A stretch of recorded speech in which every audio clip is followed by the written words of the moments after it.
Welcome back. If you're watching this alone, maybe turn on a light. Maybe keep your phone close. And if you're somewhere near the woods right now, somewhere remote, somewhere quiet, I want you to take a moment before we begin. Look around you. Really look. Because the stories I'm about to tell you tonight happened to real people.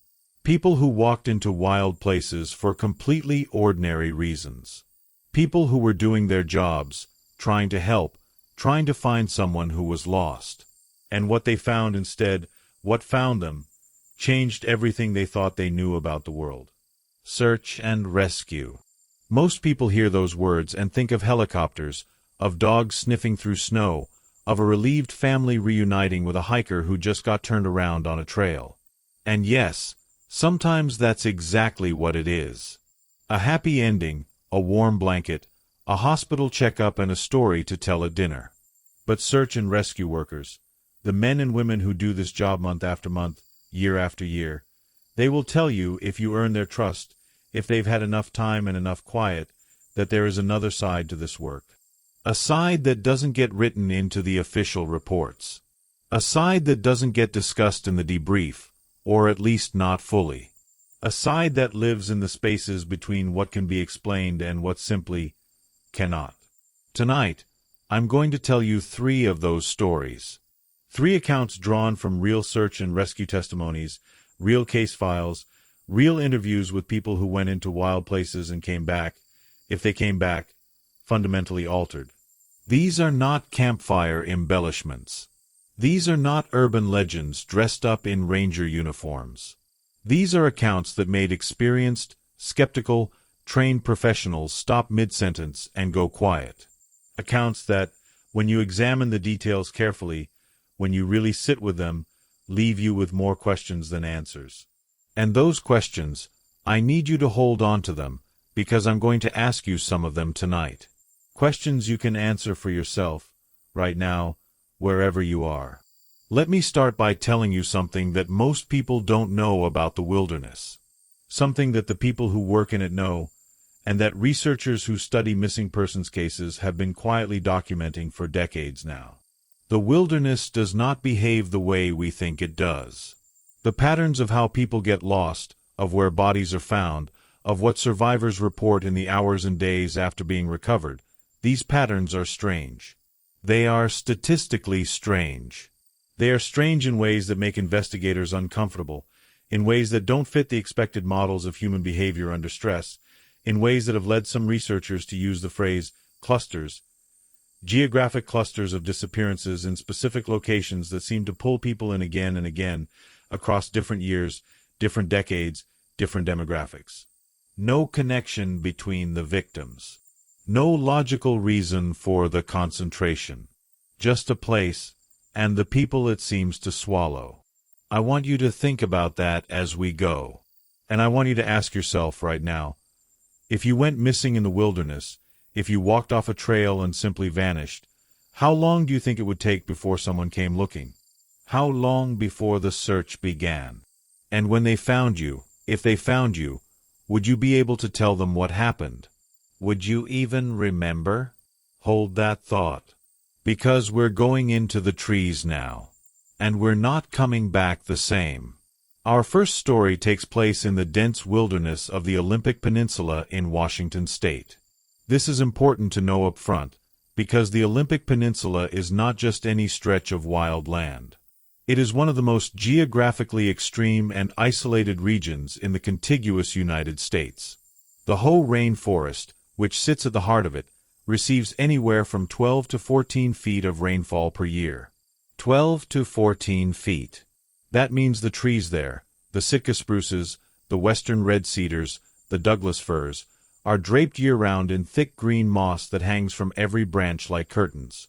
The light that filters through the canopy is green and muted, even at noon, even on a clear day.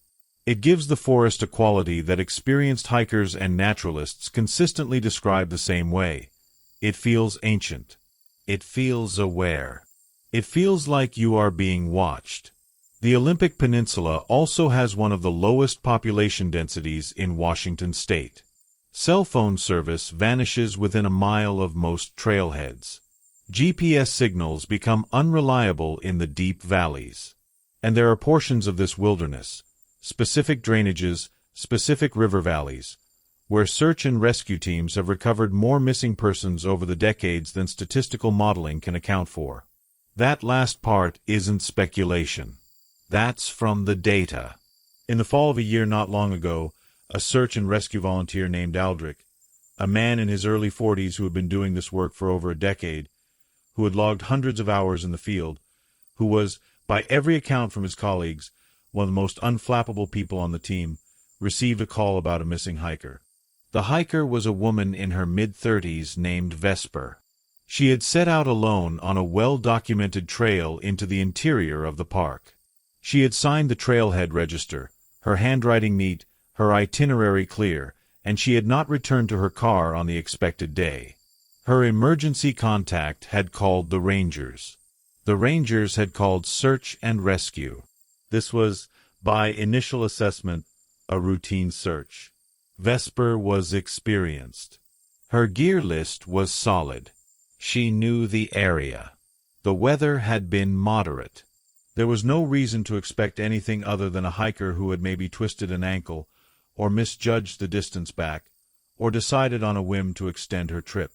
Aldrich had worked dozens of searches that fit this exact profile, and they almost always resolved within 24 hours with the subject walking out on their own or being found by the first search team deployed. He would later describe what happened over the next 36 hours as the most disturbing experience of his adult life.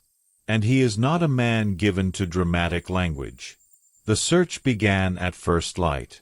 Aldrich was part of a 4-person team assigned to sweep a section of trail that Vesper would have used on her second day out, the leg of the route that took her down into a river drainage that locals call the Green Corridor, not its official name, but the name the Rangers used among themselves because of the overwhelming, almost unnatural density of moss and vegetation that lined the valley walls there. The team moved efficiently. They had dogs. They had radio contact with the command post. Everything was normal. Then, about 3 miles in, the dogs stopped. This is worth understanding. Search and rescue dogs, properly trained, working dogs, do not simply stop. They are conditioned through thousands of hours of training to push through discomfort, to work through unfamiliar smells and difficult terrain, to stay focused on their task regardless of environmental distraction. When a working dog stops and refuses to move forward, handlers take that seriously. It is considered one of the most significant behavioral indicators a dog can give. Both dogs stopped at the same spot. A narrow place in the trail where a large moss-covered log had fallen across the path, forcing hikers to either step over or duck under it. Both dogs sat down. Both refused to move forward. The handlers tried to encourage them, tried to work them around the obstacle, tried to lead them off trail to reapproach the area from a different angle. Nothing worked. One of the dogs, a Belgian Malinois named Krath, a 9-year-old veteran of hundreds of searches, turned around and walked back down the trail approximately 30 feet and sat facing away from the log. His handler, a woman named Isolde who had worked with Krath for 6 years, told the debrief later that she had never seen him do anything like that. Not once. Not in 6 years. The team documented the behavior, radioed it to command, and made the decision to proceed without the dogs. This is unusual but not unheard of. They left Isolde with Krath and the other dog at a point back down the trail and moved forward as a 3-person team. Aldrich, another experienced volunteer named Oren, and a ranger named Thessaly who knew this drainage well. What they found on the other side of the log, not immediately, not obviously, but gradually, as they moved deeper into the Green Corridor over the next hour, was a silence that Aldrich described as wrong. I want you to really think about what that means, because it sounds almost too simple. A silence that felt wrong. But here's the thing, the Olympic Peninsula is not quiet. It is a temperate rainforest. It is alive with sound constantly. The drip of water from moss, the movement of small animals in the undergrowth, the calls of birds in every direction. Woodpeckers, wrens, ravens, The background hum of biological activity is constant and pervasive. Experienced outdoors people describe it as one of the qualities that makes the place feel so overwhelmingly alive. There was none of that. No dripping. No birds. No rustling. The three of them moved through a section of forest that was, as Aldrich put it, like moving through a photograph of a forest rather than an actual one. Static. Airless. Wrong. They found signs of Vesper's camp.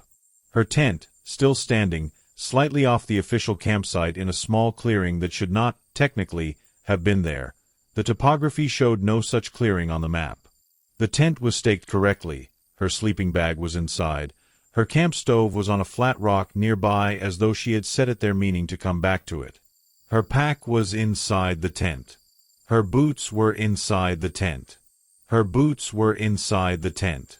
I need you to pause on that for a moment. Think about what that means in a survival context. If you are in the wilderness, if you step away from camp for any reason, whether it's to answer a call of nature, whether something startles you and you move instinctively, whether something is wrong and you need to react, your boots are the last thing you leave behind. They are your most critical piece of gear. They are protection against the terrain, against the cold, against injury. Experienced hikers talk about their boots the way mariners talk about their life jackets. You never take them off outside of a sleeping context. And even then, you keep them accessible. Vesper's boots were neatly placed inside the tent, toes pointing toward the exit, as though she had set them there deliberately. As though she had arranged them. The team photographed everything without disturbing it, radioed command, and began to expand their search pattern outward from the campsite. Here is where the story takes the turn that Aldrich struggles most to describe. About 200 meters north of the campsite, in a direction that would have taken Vesper away from the trail and deeper into the drainage, they found footprints in a soft patch of mud near a small stream. Bare footprints. Moving north. The size and gait were consistent with an adult woman. They followed them. The footprints continued for approximately 400 meters, moving with a consistent stride that showed no hesitation, no stumbling, no signs of distress. Then they stopped. Not in the way footprints stop when someone steps onto harder ground, or turns, or sits down. They stopped the way footprints stop when the person making them simply ceased to exist at that point in space. The last print was a full, clean impression of a right foot, mid-stride, toes pointing north. And then nothing. No disturbance of leaf litter. No scuff marks. No indication of a direction change or a jump or any other logical explanation for the cessation of tracks. Oren, who had 20 years of tracking experience and had worked with the military before joining search and rescue, got down on his hands and knees and spent 20 minutes examining the area around the last print. He told the debrief afterward that there was no explanation, that the ground cover for several feet in every direction was undisturbed, that the prints simply ended. The team marked the location and continued north, expanding the search. And then Aldrich heard something. He described it as a voice. Not a scream, not a call for help, a voice. Speaking. Low and rhythmic, like someone reciting something, or counting, or perhaps singing very softly, at a distance that he judged to be about 50 to 80 meters ahead of him through the trees. He stopped. He signaled Oren and Thessaly. All three of them listened. They all heard it. They agreed in the debrief, independently, that they had all heard a voice. A human voice. Ahead of them, to the north, in the direction the footprints had been going. They called out. They used Vesper's name. They used the standard search and rescue identification, their organization, their purpose, their intent to help. They used lights, signaling north. The voice stopped. And then, from behind them, from the south, back in the direction of the campsite, back in the direction they had come from, they heard it again. The same low, rhythmic quality. The same impossible-to-resolve distance. as though whatever was producing the sound had moved from in front of them to behind them in the seconds between their calling out and the resumed vocalization. Thessaly, who Aldrich described as the most pragmatically fearless person he had ever worked with, a ranger who had spent 15 years in some of the most remote terrain in the Pacific Northwest, made the call to pull back to the campsite and wait for additional teams. She did not explain her reasoning in the moment. Later, in the debrief, she said only, "Something about the situation did not add up, and proceeding in those conditions with 3 people was not the right call." They retreated to the campsite. They waited. They radioed command and updated the situation. And for the next 2 hours, sitting at the perimeter of Vesper's empty campsite in the wrong silence of the green corridor, all 3 of them reported the same experience. The persistent, low-frequency feeling of being watched. Not the ordinary unease of unfamiliar terrain. Not the rational vigilance of trained professionals in a search context. Something specific and visceral, a sensation in the chest and back of the neck that all 3, separately, described using almost identical language. The feeling that something was standing just outside the edge of their visual field, in the trees, and that it was not moving, and that it had been there for a long time. Vesper was found 11 days later. She was alive. She was found by a day hiker on a completely different trail, 16 miles from her campsite, on the opposite side of a ridge that would have required either a very specific route through the backcountry or a road she had no access to. She was dehydrated, thin, with minor lacerations on her feet. She had been barefoot, consistent with the barefoot prints, but otherwise physically unharmed. She remembered going to sleep in her tent on the first night of her trip. She did not remember anything after that until she found herself walking on the trail where the hiker discovered her. 11 days. Gone. She was never able to explain it. Medical evaluation found no evidence of a medical event that would account for the memory gap. Neurological testing was inconclusive. She had no history of sleepwalking. She had no history of dissociative episodes.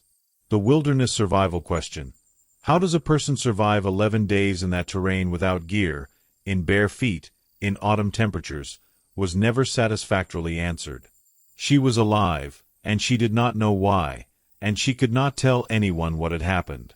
Aldrich told his story once, in a forum for search and rescue volunteers, anonymously. He said, "I have been in the wilderness at night, in the dark, in conditions that should have frightened me. I have found human remains. I have worked searches that ended badly. None of it ever affected me the way those 2 hours in that drainage did. I don't have a word for what I felt, and I've been looking for one ever since." Before we move to the second story, I want to ask you something. And I mean this seriously. This is a question worth sitting with. If you woke up and 11 days had passed, if there was a gap in your life, a gap in your memory, a gap in your existence that you could not explain and that no doctor could explain, what would you want to know most? Would you want to know what happened to you? Or, depending on what the answer might be, would there be a part of you that preferred not to know? Because Vesper never sought hypnotherapy. She never pursued recovered memory work. She never went back to the Olympic Peninsula.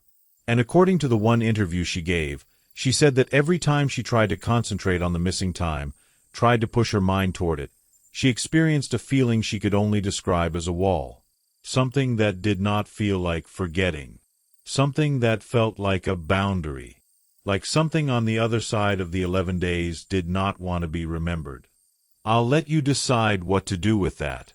Our second story moves us across the country.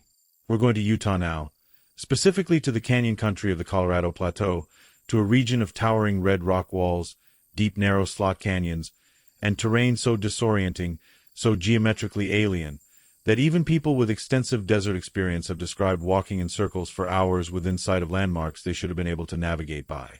This is canyon country, the Colorado Plateau, and it has a history with disappearances that goes back further than the search and rescue records, further than the ranger stations, further than most people realize. The ancestral Puebloans, the people who built cliff dwellings into the sandstone walls of these canyons centuries ago, referred to certain places in this landscape with words that archaeologists and anthropologists have consistently translated, with variations, as the places where people go and do not come back. These were not simply dangerous terrain features. They were not just flash flood zones or unstable cliff faces. They were specific locations that were deliberately avoided, locations that were considered active with something, not just risky, but inhabited by something. The distinction matters. Dangerous terrain gets marked and avoided because it kills people. What the ancestral Puebloans were marking was something different. Something that didn't kill people so much as take them. I want you to hold that distinction in your mind as I tell you this next story. The search and rescue coordinator at the center of this account is a man named Corvus. Not his real name, but a name he chose when he agreed to share this account, and one that I think suits him based on how he tells the story. Corvus spent 12 years coordinating desert search and rescue operations in canyon country. He has managed searches in terrain that would defeat most people within a day: vertical canyon walls, canyon floors that flood without warning, sandstone mazes where compass bearings become unreliable because of the iron content in the rock, desert sun that in summer can bring the air temperature in enclosed canyon slots to over 120 degrees Fahrenheit. Corvus is, by his own description and the description of everyone who has worked with him, a rationalist. He has a background in geology. He does not believe in the supernatural. He will tell you this plainly and without embarrassment. He has seen people die in the desert, and he has seen them survive conditions that should have killed them, and in his experience both outcomes have been explained by physiology, by preparation, by luck, and by the specific unforgiving logic of desert terrain. He is not, as he put it, susceptible to spooky stories. The search that changed his framework began with the disappearance of a man named Hadion. Hadion was in his late 50s, a retired engineer from the Midwest who had been doing solo canyon trips for 20 years.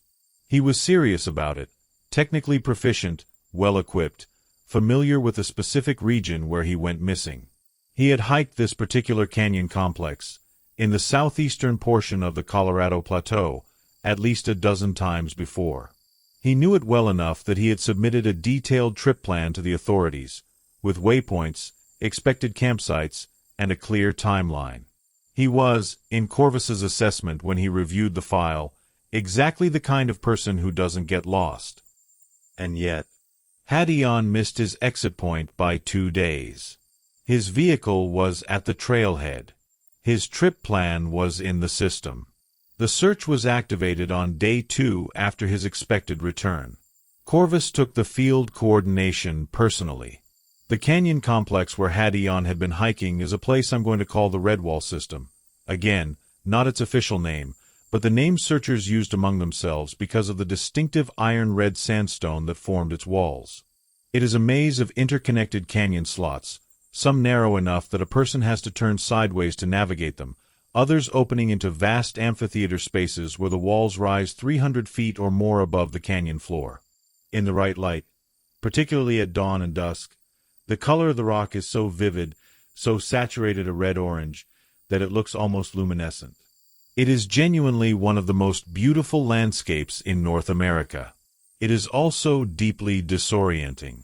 People who do not know it well have walked into the Redwall System and spent days unable to find the exit even with a map, because the visual similarity between canyon passages makes navigation almost entirely dependent on subtle topographic cues that take years to learn. Hadion knew those cues. That was the point. The first team into the system found his second campsite without difficulty. It was exactly where his trip plan said it would be, organized and clean, with his pack and his water filtration equipment present. His food bag was there. His sleeping mat. Everything except Hadion himself. And crucially, everything except his water. He had left camp without his water filtration equipment in the desert. In the desert. Without water. Corvus told me, he told the account, that this single fact overrode everything else in his assessment. People make mistakes in the wilderness. They misjudge distance. They misread maps. They underestimate weather. But leaving your water treatment equipment at camp in the Utah desert in late spring is not a mistake a 20-year veteran makes. It is not a mistake anyone makes who has spent time in that environment and understands what the desert does to a human body without adequate hydration. Within 6 hours in spring desert conditions, without water, a person begins to deteriorate cognitively. Within 12, the deterioration becomes severe. Within 18 to 24 hours, depending on temperature and exertion, the outcomes become very bad very quickly. Hadion had been missing for 2 days when the search was activated. He had potentially been without his water filtration equipment for 2 days. The math was not good. And yet they found him alive. On the 3rd day of the search, a team that had penetrated deep into the Redwall system, into a section of the canyon complex that Corvus described as one of the most remote and least visited sections of the area, a section that would have required significant navigational skill to reach intentionally and enormous luck to reach by accident, found Hadion sitting on a flat rock in a wide section of canyon, in the shade of a sandstone overhang, in apparently reasonable physical condition given the circumstances. He was dehydrated. He was confused. He had minor scrapes and abrasions consistent with moving through narrow canyon passages in the dark or in an altered state. But he was alive, and his core temperature was within a survivable range, and when the team's medic assessed him there was nothing immediately life-threatening in his condition. What Corvus could not account for was how Hadion had survived for potentially 3 to 4 days in the desert without adequate water. The human body does not do that. Not in those conditions, not with that level of exertion, not without physiological consequences that would have been visible in the assessment. Hadion's dehydration was serious, but not catastrophic. He should have been in a significantly worse state. When he was stabilized enough to communicate, Hadion told the team that he had water. That someone had given him water. He was specific about this. Not that he had found a natural water source, not that he had improvised collection, but that someone had given him water. Repeatedly, over multiple days. He described a figure. He used the word figure deliberately, not person, not man or woman, that had appeared to him in the canyon. He said the figure had brought him water in something he described as a container, something he could not describe precisely, and had sat with him, and that he had not been frightened of it. He said it had not spoken. He said it had been there when he woke up and gone when he slept. He said it had the general shape of a person, but that he had not been able to see its face clearly, ever, not in multiple days of its presence. The team attributed this to severe dehydration hallucination. This is a medically documented phenomenon. The brain, under extreme water stress, generates powerful, coherent visual experiences that the subject experiences as completely real. It was the rational explanation, and Corvus endorsed it. He filed the account accordingly. But here is the detail that Corvus could not file away. Here is the detail that he returned to, privately, over the years that followed. The rock where Hadion was found was wet. The sandstone around it was wet, in a specific pattern, not the pattern of water flowing over rock, not the random distribution of dew or residual moisture from shade, but wet in a concentrated area around and near where Hadion had been sitting, as though water had been poured or placed there, repeatedly, over time. In a section of canyon where there was no natural water source.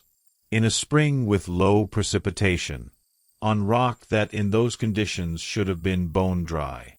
Corvus sent a geologist colleague to look at it later, after the rescue, when the location had been documented. The colleague confirmed, no natural water source in the immediate area. No subsurface seepage. No residual moisture from precipitation that would account for the pattern. The rock was wet in a way that had no geological explanation. Corvus did not put this in the official report. He told me, he told the account, simply, I don't have a category for it. I've been doing this for 12 years and I still don't have a category for it. He also told me something else. Something that he had not told anyone except his wife. When the team was in the canyon that day, In the section where they found Hadion, in the minutes before they located him, in the minutes when they could hear Hadion's weak responses to their calls but had not yet found him around the next bend in the canyon, Corvus felt something behind him. He turned around. The canyon behind him was empty. The walls rose on both sides in that characteristic Utah red. The sky above was a thin strip of blue. Nothing was there. But on the canyon floor, in a section of fine sand that winds had deposited at the base of the wall, there were footprints. Human footprints, bare, leading from the bend behind him to the rock where Hadion was sitting. Overlapping Hadion's own prints in some places. Fresh, crisp-edged, made recently. And they did not begin anywhere. They began in the middle of the canyon floor as though whoever made them had stepped from nowhere onto that patch of sand and walked to Hadion's rock. Corvus photographed them. He does not know what made them. He has never stopped wondering. I want to ask you something now, something for you to really think about. The ancestral Puebloans marked certain places in that landscape as locations where people go and do not come back. But Hadion came back. He came back in better condition than he should have. Which raises a question that I don't think anyone has seriously asked yet. What if those places are not just places where people disappear? What if, in at least some cases, something in those places is the reason the person did not die? What if the thing that takes people is also, sometimes, the thing that keeps them? And if that's true, and I want to be absolutely clear, this is speculative, this is a theory, this is not established fact. But if that's true, what does that tell us about what's out there? Is it malicious? Is it something else entirely? Is malicious even the right frame for something that operates by rules we don't understand? Corvus doesn't answer that question. But he said something in closing that I think about. He said, "Whatever is out there in those canyons," and I say whatever without committing to any particular explanation, it has been out there for a very long time. The ancestral Puebloans knew about it. They built their homes in the cliff faces, above the canyon floors, and they didn't build them there just because of flooding. They built them there because the canyon floors were not safe. Not from animals. Not from weather. From something they understood better than we do. That is Corvus talking. A geologist. A rationalist. A 12-year veteran of desert search and rescue. Make of it what you will. I know what I make of it. Before we go to the third story, the one that, I'm going to warn you right now, is the most disturbing of the three, the one with the most unanswered questions, the one that left the people involved the most profoundly affected. I want to tell you something about search and rescue culture that most people on the outside don't know. There is, within the search and rescue community, a phenomenon that researchers and veteran SAR coordinators have documented but rarely publicize. It goes by different names in different regions. Some teams call it the wall. Some call it threshold behavior. Some have no name for it at all and simply refer to it as what happens sometimes. The phenomenon is this. In a significant number of searches, particularly searches in remote wilderness areas, experienced search and rescue workers report a moment, sometimes a gradual build, sometimes sudden, where proceeding further into the search area becomes psychologically impossible. Not because of external danger. Not because of identifiable threat. But because of an overwhelming, irrational, and entirely involuntary conviction that going further would be catastrophically wrong. That something ahead, not a cliff, not a flash flood risk, not a bear, but something undefined and deeply threatening, is waiting. This has happened to enough experienced SAR personnel, across enough different regions and different searches, that it has been discussed in professional forums. The explanations offered range from infrasound, low-frequency sound waves that certain geographical features can generate, which are inaudible to human ears but produce documented physiological effects including dread, unease, and visual disturbances, to magnetic anomalies affecting spatial perception, to the accumulated psychological weight of searching for human remains in distressing environments. These are serious, scientifically grounded proposals. and they may be correct. But some of the people who have experienced the wall are physicists. They are geologists. They are military veterans with combat experience who have trained themselves to suppress fear responses. And some of them say, quietly, that none of those explanations feel complete. That whatever they felt in those moments was not the product of infrasound or magnetic flux. That it felt, as one 10-year SAR veteran put it, like a communication. Like being told. Told what? Told to stop. Think about that. And then let's go to the third story. Because in this one, not everyone listened. Our third story takes place in the forests of northern Minnesota, the Boundary Waters Canoe Area Wilderness, to be specific, which is one of the most legally protected wilderness regions in the United States. The Boundary Waters is a place of extraordinary beauty. Over 1 million acres of boreal forest, threaded through with more than 1,000 lakes connected by a network of portage trails, inhabited by wolves, moose, loons, and fish, lit in summer by the aurora borealis on the clearest nights, blanketed in winter by snow so deep and so silent that experienced snowshoers describe the forest in January as feeling like the inside of a held breath. It is also one of the most quietly unsettling wilderness areas in the country, in ways that long-time visitors and researchers find difficult to articulate. The Ojibwe people, who have lived in relationship with this landscape for thousands of years, have a rich and detailed understanding of the non-human entities that share it. Their traditions speak of the Wendigo, a being associated with winter, with cold, with the wild places where human rationality frays, and of other presences, less specifically named, that inhabit the deeper wilderness. These are not fairy tales in the dismissive sense. These are documented cosmological frameworks, deeply serious systems of knowledge about the nature of certain places. The Ojibwe relationship with the Boundary Waters Wilderness is one of deep familiarity and deep respect, and the understanding that familiarity does not eliminate the need for respect. If anything, it intensifies it. The search I'm going to tell you about began in late October, when the weather in the Boundary Waters can turn very quickly and very seriously cold. The kind of cold that doesn't announce itself with a gradual decline but arrives overnight, dropping temperatures from tolerably cool to genuinely dangerous in the space of hours. The kind of cold that kills. A group of 4 college students, I'm going to call them by the names Sable, Fenwick, Cressa, and Dorian, had set out on a canoe trip through the Boundary Waters that, by every measure, they were not adequately prepared for. This is not a judgment. It is the assessment of the search and rescue team that reviewed their gear and their plan. They were enthusiastic. They were physically fit. They had done canoe camping before, in more forgiving conditions.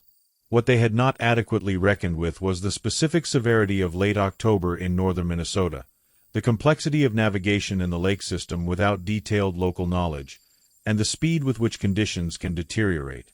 On the 3rd day of their trip, a cold front moved in faster than any regional forecast had predicted. Temperatures dropped 30 degrees overnight. Wind came with it, hard, sustained wind over the lakes that made paddling impossible and made open water crossings actively dangerous.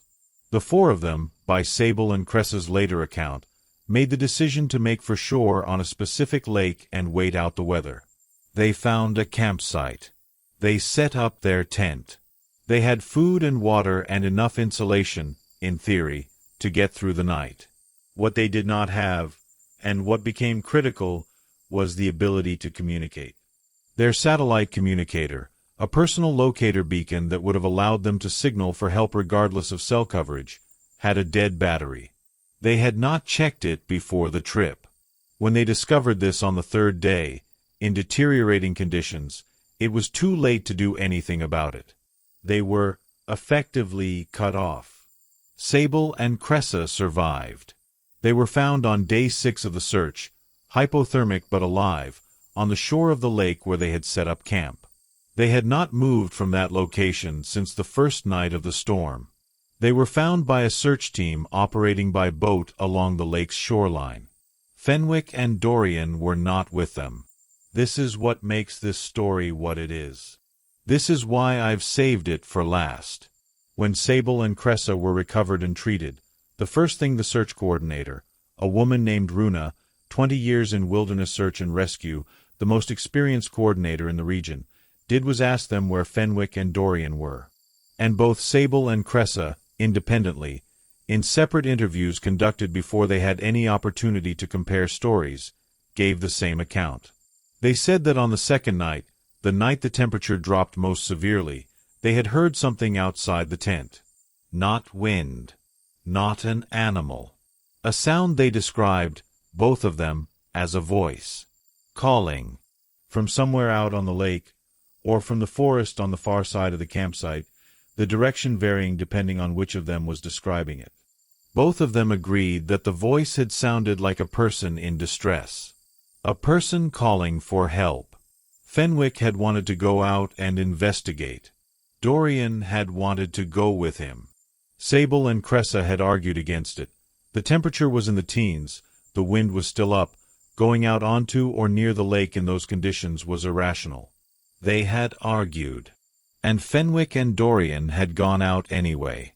They had taken a flashlight and one of the emergency foil blankets, and they had gone in the direction of the sound, toward the lake shore, and they had not come back. Sable and Cressa had waited through the rest of that night and the entirety of the next day, calling for Fenwick and Dorian, getting no answer, staying in the tent because leaving without knowing where to go in deteriorating conditions seemed more dangerous than staying. On the fifth day, the weather had broken. On the sixth day, the search team found them. Runa organized the extended search for Fenwick and Dorian immediately. It was a massive operation. Boats on the lake, teams in the forest on both sides of the campsite, air support when the weather permitted. The search ran for 11 days. They found Dorian on day 4. He was in the forest, approximately half a mile from the campsite, in a direction that was neither toward the lake nor along any identifiable trail. He was dead from exposure. His core temperature when found was consistent with death having occurred within the first 24 to 36 hours after he had left the tent, which placed his time of death within hours of his departure. But here is what the medical examiner noted in the preliminary assessment, and what became the quiet, unresolved question at the center of this case. Dorian's path. The physical evidence of his movement through the forest, the broken branches and partial footprints and disturbances in the snow that the search team's tracker was able to reconstruct. His path did not go in a straight line toward the lake and then into the forest. It went in circles. Not approximate circles. Not the wandering, disoriented circles that a person in the early stages of hypothermia makes as their reasoning deteriorates. Almost geometrically precise circles. The tracker, a man named Brennus who had 30 years of experience reading forest movement, described it as the most ordered movement pattern I have ever seen from someone who was dying. Dorian had been walking in progressively tighter circles around a central point that, when marked on the map, was a specific tree, an old-growth white cedar, substantially larger than the surrounding trees, old enough to have been standing for several hundred years. Around the base of that tree, in the snow, there were no other footprints. No animal tracks. Nothing to suggest what had drawn Dorian to that location or kept him circling it. The tree itself, when investigators examined it, had no distinguishing features beyond its age and size. Fenwick was never found. 11 days of active search, extended air coverage, multiple teams working the forest and the lake, nothing. No physical remains, no gear, no clothing, no footprints leading away from the last identifiable point of his movement, which the tracker placed approximately 200 meters from the campsite on a heading that would have taken him toward the lake before the tracks simply vanished in a way that Brennus described, in his notes, as inconsistent with any behavioral or terrain explanation I can identify. Runa closed the search on day 11. She has spoken about this case in SAR professional forums, carefully, without the details I've given you tonight. She has said, I don't talk about what I can't explain. But there are things about this one that I can't explain. And I've been doing this for 20 years. The case of Fenwick was eventually officially classified as a missing person, presumed deceased, cause of death undetermined. It remains open. The lake and the forest where it happened are still there, exactly where they always were, exactly as remote and cold and beautiful and indifferent as they have always been. I want to ask you the last question of tonight, and I want you to really think about it. Not quickly. Sit with it. Sable and Cressa both heard a voice. They described it as a voice calling for help. 2 of the 4 people in that tent also heard it, and they decided to follow it. And of those 2, one died walking in circles around an ancient tree and one was never found at all. So the question is, what do you think that voice was? Not what is the rational explanation. What do you think it was? And here's the harder part of the question. If you had been in that tent, on that night, in that cold, hearing a voice that sounded like a person in distress, what would you have done? Would you have stayed? Would you have had the certainty, in that moment, to hold still while what sounded like a human being called from the dark? Because here's the thing about these 3 stories that I keep coming back to. The thing that ties them together, across 3 completely different places, 3 completely different groups of people, 3 completely different circumstances. In each case, there was a boundary, a place where the known world ended and something else began. The fallen log in the green corridor where both dogs refused to move. The bend in the canyon beyond which Corvus found the beginningless footprints. The lake shore in the Minnesota dark, beyond the edge of the tent's light, where the voice was coming from. In each case, some people stopped at the boundary, and some people crossed it, and the outcomes were not the same. I'm not telling you there's a lesson in that, because I'm not sure there is. I'm not telling you that the people who crossed the boundary were foolish or wrong, because I'm not sure they were. Fenwick and Dorian went toward what sounded like a human being in need. That is not foolishness. That is, in many ways, the most human thing you can do. And Vesper crossed no conscious boundary at all. She went to sleep in a tent on a trail she had hiked before and woke up 11 days later 16 miles away with no explanation and no memory. The boundary, in her case, came to her. What I am telling you is that these things happen. That the people who do this work, who go into wild places looking for the lost, they know it. They carry it. They file their reports and they leave out the parts that don't fit and they go home and they sit with it in the dark. And once in a while, when the conditions are right, when someone has earned their trust, they tell the truth. Or as close to the truth as they can get with the language that they have. Because language was built for the human world. And some of what happens out there is not from the human world. And that gap, between what happened and what can be said about it, that gap is where the real terror lives. Not in the specific details, not in the footprints that start from nowhere, not in the voice that moved from north to south in seconds, not in the wet rock in the waterless canyon, not in the ancient tree with the perfect circles walked around it by a dying man. The terror lives in the gap, in what cannot be bridged, in the understanding that the wilderness, the real wilderness, the deep wilderness, the places that humans have walked through but have never truly known, does not follow the rules we built our sense of safety on. It has its own rules. It has always had its own rules. And the people who learned those rules, the ancestral Puebloans who built their homes in the cliff faces, the Ojibwe who named what lived in the cold and the dark, the indigenous cultures across every continent who marked the places you do not go and meant it, they knew something we have largely forgotten. Or chosen to forget, because forgetting is more comfortable than the alternative. The alternative is this: we are not the apex presence in the wilderness. We never were. We walk through spaces that are deeply, incomprehensibly inhabited by things that have been there longer than our language, longer than our maps, longer than our category systems. And most of the time, they let us pass. Most of the time. And we walk back out onto the trailhead and we drive home and we do not think about what watched us go. We do not think about what had to decide to let us leave. But Aldrich thinks about it. Corvus thinks about it. Runa thinks about it. In the quiet, in the dark, in the years after, they think about it. And now so will you. Search and rescue workers find approximately 40% of missing persons in wilderness areas alive. 40%, which means 60% of the time they are looking for something else. And in that 60%, in that terrible arithmetic, there are cases, a small number, a statistically significant number that no official model adequately accounts for, where what they find or don't find cannot be explained by the terrain, by the weather, by the physiology, by any of the tools and frameworks that 20 years of training provides. Cases where the evidence points somewhere that the evidence is not supposed to point.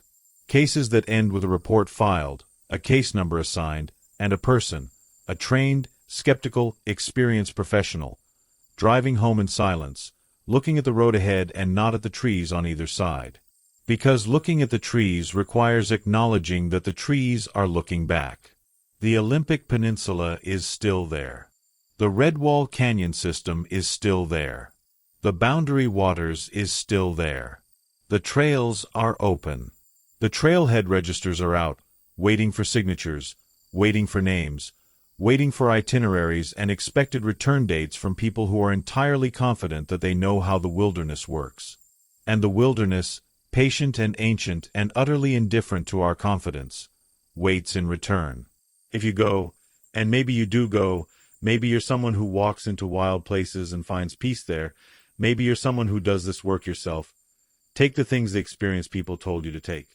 The map, the water, the satellite communicator with a charged battery, the gear for conditions worse than the forecast. Take all of it. And when you're out there, deep in it, in the quiet that isn't quite right, with the light going amber and then gray and then dark, pay attention. Not to the logical threats. You know about those. Pay attention to the other thing. The older thing. The thing the dogs know before you do. And if something calls to you from a direction you can't see, from a distance you can't resolve, from the dark beyond the edge of your light, and it sounds like a person, and it sounds like it needs help, and everything in you wants to go, stop. Just for a moment. Stop and listen to the other thing. The thing in your chest that is older than your training, older than your skepticism, older than the language you would use to explain it away. The thing that has been listening to the wilderness since before we had words for what lives there. Listen to it. Because Fenwick didn't. And Dorian didn't. And we never found out where Fenwick went. We still don't know. We may never know. And that is the thing about the wilderness that is most true and most frightening and most important to understand. Some questions the wilderness answers, eventually, in its own time and on its own terms.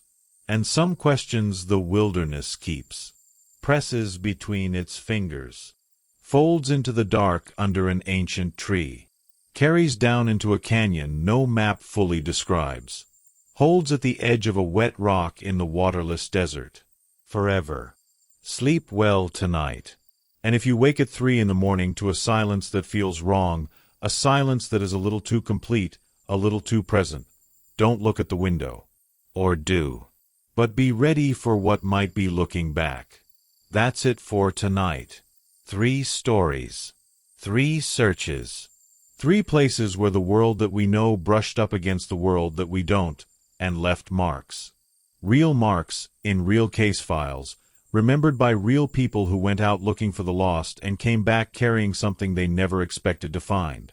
If these stories stayed with you, and I suspect they will, in ways you may not anticipate, in quiet moments over the next few days when something catches at the edge of your attention. Tell me. Tell me in the comments what hit you hardest. Tell me if you've heard stories like these.